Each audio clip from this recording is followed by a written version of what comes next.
ఇక ప్రపంచ వ్యాప్తంగా రేపు విడుదలవుతున్న డ్యామ్ 999 చిత్రం తమిళనాడు కేరళ మధ్య చిచ్చు రాజేస్తోంది. రెండో రాష్ట్రాల ప్రజల మధ్య విద్వేషాలు రాజేసేలా ఉందని ద్రవిడ పార్టీలది ముక్తకంఠంతో సినిమాను వ్యతిరేకించాయి. దీంతో తమిళనాడులో ఈ సినిమా విడుదలకు నిషేధించారు. ముఖ్యమంత్రి జయలలిత ప్రధాని మన్మోహన్ సింగ్ కు డ్యామ్ వివాదంపై ఓ లేఖ కూడా రాశారు. కేరళ భూభాగంలో నిర్మితమైన పేరియార్ డ్యామ్ 999 సంవత్సరాలు తమిళనాడు నియంత్రణలో ఉంటుందని 116 ఏళ్ల క్రితం నిర్మితమైన డ్యామ్ కు ఇప్పటికే పగులు వచ్చి ఎప్పుడు కూలిపోతుందోనని కేరళ భయపడుతోంది. డ్యామ్ కూలితే కేరళలోని లక్షలాది ప్రజలు జల సమాధి కావటం ఖాయమని స్థానికులు ఆందోళన వ్యక్తం చేస్తున్నారు. ఇప్పుడు ఇదే అంశంపై వచ్చిన సినిమా వల్ల తమిళులు మలయాళీల మధ్య వైరం తప్పదని నాయకులు ఆందోళన వ్యక్తం చేస్తున్నారు. Someone will be coming from the east.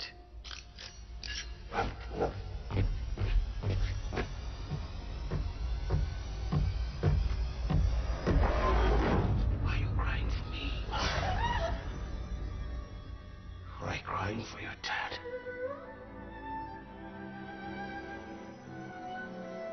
It's my